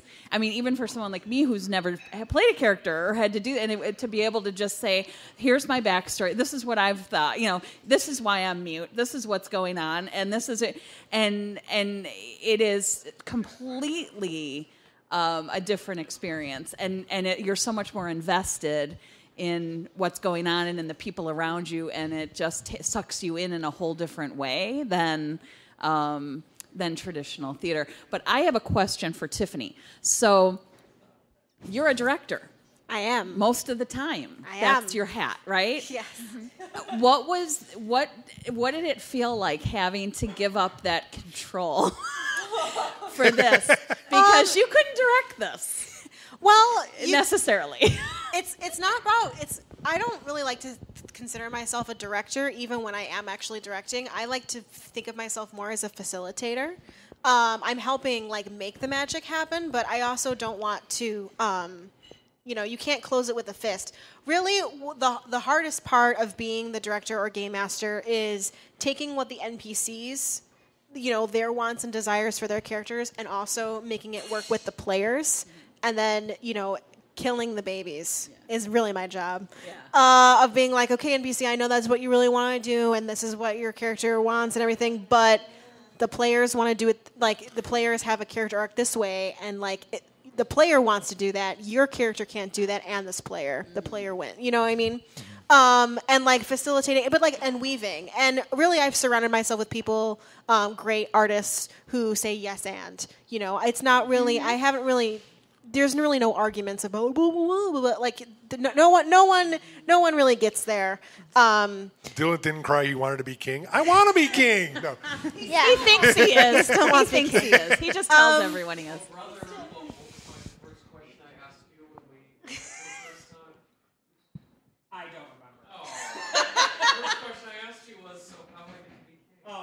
That makes sense. That's very Gallivant. Yes. And boy, did he try. I think he's still trying. I'm not sure which one has the tummy flower situation. So really, to answer your question, it's like facilitating the world and making sure that everybody wins. Is really my job. I have no time to worry about what I really want to happen in the world, because there's so many people who have their own agendas, and it's really just weaving all the agendas and saying yes and playing and sticking the gifts that people are giving me. Never look a gift in red. horse. What? I'm sorry. Yes. No, that's awesome. That's cool, because I would think that this would be a don't make me upset as lady listener. There you go. Because I am the game master, so right. I can. I think that would be hard. I hate to say with your ego, I think that would be a very humbling experience, because you're like, I'm in charge of this, but all I'm doing is scooping it with my arms and keeping it in this kind of area. You would think it would be humbling, but it's really you don't have any time to have. For me, I don't have time to question anything. Right. Because I not only, okay, somebody wants to sell stuff on the black market. Okay, well, I guess I got to build a black market. Oh, my God, I have to build a black market. Wait, what's a black market? Right. Yeah, and so, you are always building the dreams of other people. You don't have time to really I wish this would happen. I mean, what everyone's giving me is great. I don't really have an ego stake in what's happening. I just want to be sure that everyone has a good time, and that if I can fulfill a desire like that I do it to the best of my ability. Sure. That's cool. I mean, I think that kind of wraps up the service industry kind of as a total. I bet is, and it's very similar. It's compatible to being an actor and being an artist and being all that stuff. Is you give so much of yourself, and the real reward is helping other people get what they want or fulfill what they want. It doesn't matter if you're having a bad day. It doesn't matter if it went the way you wanted. But if somebody loves the sandwich, loves the performance, loves the chapter, then your job is done. And that's awesome. And to me that's a very humbling thing, because you go into these kind of things and you're like, oh, I'm going to do this and this, and it completely gets blown out of the water, and then you're like, man, I made these people really, really happy. I made this kid's day, or I did whatever, and you're like, oh my God, it's completely worth it. So. We had a good number of secrets that we didn't think people were going to find out about, at least so quickly. So we were, there were a lot of things that we wanted to keep a secret just because we wanted people to be surprised by them. Right. And we had players coming up to us that were like, I found out this. And I'd be like, oh man, how did they find that out already? Hour one. And yeah, it was like 5 minutes in. Molly's not the real princess. It's like, what? And of course, but then it wasn't really 5. saying it wasn't really in 5 minutes if in. you get to a It was certain 4. level, I had to leave the room, and she would be like, Molly isn't the real princess. Or Raven isn't the real right. But yeah, she so would be like, Raven isn't the... And everyone would be like, what? yeah, but what we had to do was, as NPCs, you couldn't take, you couldn't be, you couldn't try and lie to them or say, no, you can't know about that yet. It was like, okay, well, what am I going to say? Because what would my character think about this crazy thing that's happening? I remember that Bennett, who was playing the Knight Commander, so many of the things that were happening were like serious matters that he had to deal with as being the guy who was in charge of the armies. Right. That she's not really the princess and the queen's trying to take power and there's this evil man and we didn't realize that the players, or some people realized it didn't matter, but we were surprised at how quickly all of the players learned of all of these plots. Sure. And that they didn't keep them to themselves. They ran to us to tell us what was happening. So they were all telling Bennett all of these things, and he didn't know what to do because he couldn't just stop the narrative. I mean, he couldn't just walk in and say, I'm the Knight Commander and you're going to, prison, or I'm going to behead you or whatever. So he just was like, I don't even know what to say anymore. I'm so depressed if this news is true. I need to think about this. Just get out of my office.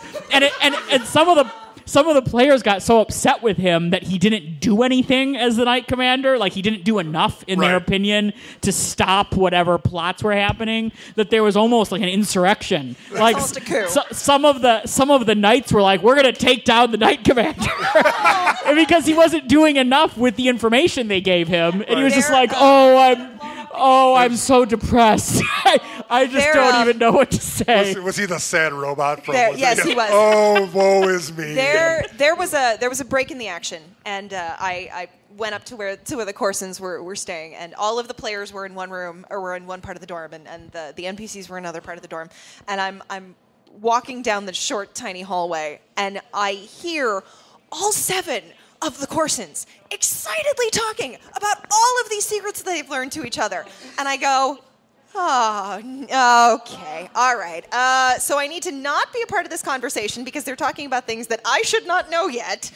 So I'm going to go the other way and find another bathroom. But yeah, so. Well, there were several things that people would tell me, and then I would be like, okay, well, cat's out of the bag. I knew it! Damn him anyway! Well, the great thing is that, because we had this insurrection happen between the knights, after the game was over, we were like, okay, well, how do we incorporate that piece of narrative that people were so upset with the Knight Commander? Mm-hmm. So now we have this insurrection. It's like this other rogue faction called the White Shields, and the White Shields are like, if the Alden isn't going to do anything anymore, we're going to rise to power. Oh, wow. And but like, that was a gift. Like, sometimes you see things you don't anticipate the players finding out things early or whatever, and it has all these negative consequences towards an NPC, but you use it. Right. Still use that and make it into the world. Well, this is what would happen if that was, And then you have the Aldens kill them all later. No, I'm telling you. Sorry. Game of Thrones, but no, it's going to change because I think, like you said from the get-go, it changed right away. I mean, chapter 1, things that you thought might happen, all of a sudden that script is flipped and we're doing things that we thought might happen. Yes, exactly. Which is cool, and then that'll get somebody else thinking the crazy. Yeah, that's the one sitting over there. Are you just waiting for her to kill him? Is that what you're doing? The one who brought us together. Yes. Thank you, Baldwin, so much. Yes. Thank you. It's all according to plan. That's good. Well, that's cool. Yeah, go ahead. Ask away. So chapter 2. Yes. Are chapter 1, 2, and 3 all continuing? Is it going to be the continuation of one story? Yes, we planned up to 3. Okay. And we were like, let's see where this goes. And if we really didn't feel like this was going anywhere, we're going to be like, all right, well, we had an idea, we tried it out. It didn't work out or whatever, but it seems like it's having a lot of steam. So we definitely have 3. It's looking like we'll probably continue on the story because people are really excited about it. But it was just, we say 3 because that was the number that we told ourselves in the beginning that we were going to do 3 chapters. Yeah, and you can't make the decision after one. One's not going to be, unless it's a complete train wreck. One's not enough. You need to have a. You need to have a good one. You need to have an and one, and then you have to have one that brings it in the middle, and you'll be just like, hey, all trilogies. Well, exactly. You can tell I'm a Star Trek boy, so that's. I think just to give because we have all of this fantastic lore. There are prophecies, there are ideas, there is an idea of where we. I'm going to say where we want the story to go, like kind of what the end point is, but what the we'll call them pit stops. The pit stops along the way are still being worked out. So we know what the overarching story is. The stories around that story, the story around the points to get to that end point, are obviously going to be different. Chapter 2 is obviously going to involve at least one wedding. Who knows? There may be more. Is the other wedding proceeding, or did that get pushed to the side? Well, the other wedding happened. Oh, it happened? Okay. In chapter 1. Did it? Okay, I did not know if it happened or not. They finished. They fully got married. Yes. They didn't consummate, but they got married. But it was very funny because after everyone was gone and it was just me and Tiffany and Liz and Steve, Liz's husband, who plays Galen the dog, and he's one of the guys who helped us develop the game. We were like, well, chapter 2 now has to happen in the Corson estate. I mean, we have to have the wedding there. That's. Wait, we do? Well, because when we first started, Stronghold Castle, where we did this in Oregon, Illinois. I mean, I don't think anyone had anything for sure in mind, but I think a lot of people thought they were going to continue to be there, that was the location. No. And we, maybe they didn't think that. I think the three of us probably thought that, at least the first few. In fact, it ended with the Queen in her ending speech saying, "We will meet here again in however long." So the plan was to come back because we had found this castle that worked. Right. And then we were like, well, that's not going to work anymore. And then the next week was us trying to find another castle, which, as you can imagine, is not the easiest thing in the Midwest. What? Illinois has like at least 2. Yeah, there's a couple, but this one's in Wisconsin. Yes. And I remember Racine? It's in Racine, Wisconsin. It's called the DeKoven Center. It's a retreat center. And so we were, online looking at all these castles in Ohio and in, all over the place. And we found DeKoven, and as soon as we found it, I was like, Tiffany, this is it. This is the Corson. It's closer than Oregon. It is. It's closer. Yes. This is the Corson estate. This is what we have to do. And she's like, oh, I don't know. I was like, call them. And she called them. She got in the car. She went there the next day. And that night she was like, okay, we got it. This is it. And we had a new castle, and then we have a new chapter, and that's how it started. To assuage any fears, to the best of my knowledge, there are significantly fewer ladybugs in the rooms. Yes. There's still some? No, there's none. No, there should be none. I've seen no. To the best of my knowledge, the roof does not leak. Yes. No. And of course, I say to the best of my knowledge. This is my familial estate. I have gone there. Yes. You know what? It's actually like the perfect go-between between going at a hotel and going to a retreat. It's been very well appointed. Everything's pretty new. There's like one little square of water damage in one of the kitchens, and she was like, "Yeah, we have that. We gotta fix it." And I was like, "That I can deal with. It's like we can live with that." there is no rainwater coming from the ceiling. I don't look up and see the sky. We're in. I got that. Yeah, absolutely. There's no it's one of the oldest campuses in the Midwest. It was built in 1883. It used to be a seminary for. I believe it's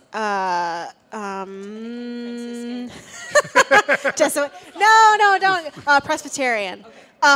So if you want to be a pastor, you would go to this college, and it was all boys, and so it was built in that Gothic architecture all around, and it's it's an entire campus. So there's multiple buildings. Isn't there a steeple? little church. There is a church. There is a medieval church in the center of the estate. That's so cool. So Wow, good for a wedding. the royal wedding has a.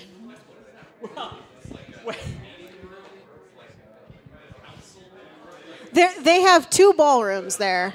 Oh wow! Well, there are a lot of rooms, though. I mean, I haven't seen all of it, but there is a church, a recreation of a church in England. In the center of it, there is Taylor's Hall, which is where you sleep, and it has a little chapel in there, which is a little meeting area. Illyria's office is in there. They have little lobbies and dining areas where we can play games, like escape room type games. Is usually what some of our missions are, and that's also where you eat. And there's 2 ballrooms. Oh, neat. At the estate, and we'll be utilizing both of them. There is also a gymnasium that we will be redoing for training because the floor is something that we can actually hit, and people can fall on easily, and we have the mats there. Good. And also a place to have the black market where you can go and shop. It's going to be sprawling. I am hoping to achieve the feeling of an actual kind of village, right, or a working estate where you would have all of these different sections Cool. that you would be able to travel to. For the Aldens, you need to make sure there are churches like that too, because it doesn't fit as well for it, like all the churches for the Corson. Like you need a lot for the Aldens. Well, the church, it's not necessarily a church per se, because also churches were a big, especially in the medieval times, they were places of culture, and that's where I think the Corsons kind of lie. Yeah, and they're chapels. It was funny though because this was literally the first. There's a Monday, I think. Like we were done on Sunday, and then this was Monday, and I was at work, and I wasn't working at all that day. I was on Facebook the whole day, and I'll delete that. And we had found the DeKoven Center the night before. Like literally, we got home, found it, and we're like, "Oh my God, we have to," So I sent a picture of it to Liz, and she was at work too. And I said, "I don't want to get your hopes up, but this could be the Corson estate." And I think the text message he sent me back was, "The sound I just made was not human." That's amazing. Yeah. But it all worked out. No, it did. So what for chapter 3? Are you ready? Yes. I have to go there. Yep. We don't. How do you know? I we know, didn't know but- what we had at chapter 1. How do you know what we're going to do for chapter? Just curious, if any other homesteads, if you will, locations, any other locations where you Arcanists. might see where the Arcanists came from, or anybody there- else. Make sure There they have are- cool, creepy turrets. There are 2 locations that I have in mind, depending on which way we go. Yeah. I can't spoil anything. No, we don't want that. Please spoil for us. Because we're NPCs. Molly, you can't keep a secret. You're worse than your mother, but I just want to let you know. But yeah, she's it mute. depends on what route we go. Okay. And how it's decided for chapter 2. Just like chapter 1, we had no idea. Right. We do really want the power of choice is so important to me as a game master, that not only that you get to choose what character you play, but also feeling like the choices that you make in chapter 1 affect the things that happen in chapter 2. That I really don't want to be like, it's gonna be here. Which is also kind of scary because you can lose out on location because you wait too long. Right. But it's just something that I just feel really passionately about. That I need the players to make that choice for us. Cool. All right. Now, I have one last question. So what? So you have first chapter, second chapter, third chapter, right? And then maybe more. Mm-hmm. But have you ever considered spin-offs? Spin-off series. We are looking into the possibility of expanding. Just the Burncroft. Just call it Burncroft, and it's just yes, Lady Cluck. Fern Crest. That would be great, like Falcon Crest. The Cluck. Dun, dun. The quest for Cluck. We do want to make this a business. Yeah. So Moonrise Games is the name of the business that we are thinking of creating if we want to expand LARPs, and then the different types of LARPs there are. A lot of people have inquired about vampire LARPs, so we are I'm sorry, about what kind of LARPs? Vampire. Yes. Vampire LARPs. Fun. So we're looking into that. Steampunk is another one that we've Yes. that we've been considering. And then a high sci-fi, like high sci-fi LARP. I don't know what that means, but Like it is. Yeah, well, we don't either. No. like you're high, No, high. or you're elevated. I don't So like like there's either different one. types. There's different types of science fiction. So like when you say something like high science fiction, you're talking about like your Star Treks. Okay. Something that actually uses science to tell the story in hypothetical science fiction-y ways. Okay. So we were thinking of doing like a futuristic. Maybe that's a better word of saying futuristic LARP. That would be cool. Futurama, futuristic, no, dude. A space opera. That's Star Wars. A space opera. A space opera set on Tatooine. No, that's cool. So that's cool. I mean, I know that. I think in talking to Rob, it said you guys had thought, that's great that you're thinking about that if it can work. So because being in business, not as you know, not every idea works out exactly the way you want it, but the goal is to get to where you want to go. So that's really cool. Is there anything else that you want to cover? Why don't you give us the particulars about Chronicles of the Realm, where it's going to be, what it's going to cost, how people can sign up, get all that stuff together, and then we'll wrap it up. Okay. And explain how they get to choose, because I think you touched on it earlier, but right now, like make sure they know they get to pick their house. So if you are interested in anything that we just talked about, the first thing that you should probably do is follow us on Twitter, like us on Facebook. We have an Instagram. Follow us, like us, subscribe. We have a YouTube channel where we have character interviews, so you can get to know the characters a little bit better. Go to our website, which is www.chroniclesoftherealm.com. That's going to have all the information on there. And what you do is you choose which house that you want your player to be a part of, which is the Alden, Paladin Knights, Corson, Rogue Assassin, the Royals, Silverbloods, and Golden Bloods, Arcanist, which is like our mage house, and then the Rangers, which is like the Druids. Rangers. They're pretty self-explanatory. You choose your house, and depending on which house you choose is kind of where your character starts. Might not be where they end up, but it's definitely where they start. Right? No. Yeah, secrets, or you can tell me. So in terms of cost, it's $370 for the weekend, which includes your food, your lodging, and the game itself. And it's $410 if you want to be a royal with your own room. So yeah, that's pretty much in a nutshell. When is it? When is it and where? I'm getting there. Sorry. It's March 9th through the 11th, so it's that weekend. No, 6th through the... No. Are you sure? I am positive. I thought you just said it was 6. No. So then Chris. You did, but I knew you were talking. I knew when she was talking about it. Oh, it's a day late. The 6th is like a Tuesday. It's March 9th through the 11th. Right, 9th through the 11th, yes. Yes. Okay, sorry, go ahead. She said it was the 6th. It's March 9th through the 11th. Go back to not talking, It starts Lady on Clock. Friday night, and it goes all the way to Sunday afternoon. Cool. And it's going to be where? And We it's talked at the about it. DeKoven Estate in Racine, Wisconsin. And you know what? I know, just make sure if you guys are interested, reserve your spot, because didn't some of the houses fill up pretty quickly? The Corson house is the one that fills up the fastest. Everyone wants to be a rogue assassin, although I think that actually... I wanted to be a rogue until I told Dan, I was like, well, Wait, but are you? No. I also think the Royal House is filling up quite fast this time. We really can't tell. We have lots of groups that are trying to sign up right now. We probably have around 30 seats left, but we have groups of 10 that are interested. So it's really hard to, if you want to do it, reserve. Yeah. As fast as possible. And there are payment plans too, so you can put down a deposit and pay the rest later. But just to give you an idea, it's still, it's in March. It's 2 months away. We have the number that have already paid and signed up is the number that we had total for the last game. Nice. Awesome. And we know a lot of people who are planning to purchase.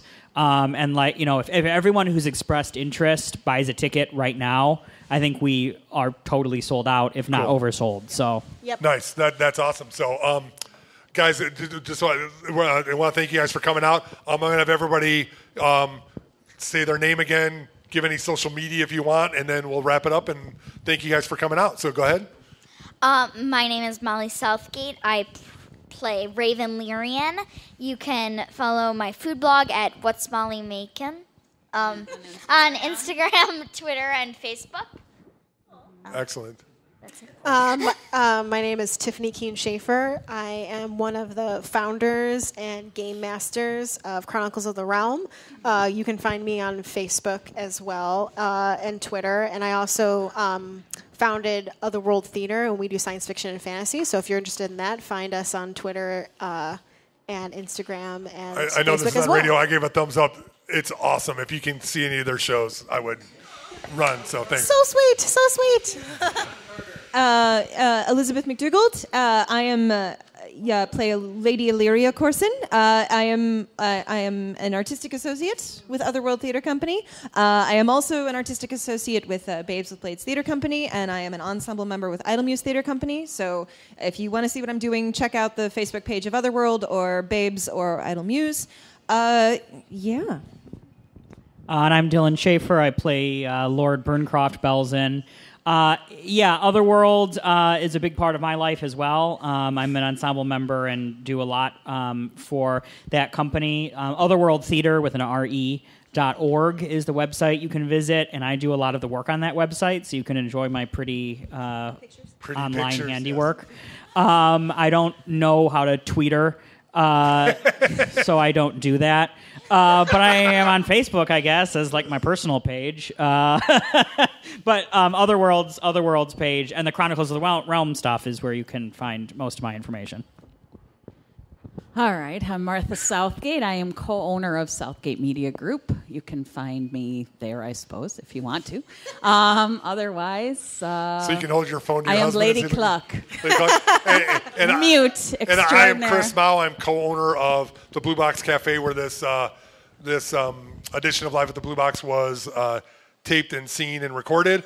I'm also a co-host of a lot of shows on Southgate Media Group and your host for the evening. Thanks to everybody from Chronicles of the Realm for coming out. Molly, Tiffany, Liz, Dylan, Martha, and thanks for stopping by. And again, we'll have this on the web soon for you. Thank you very much, guys.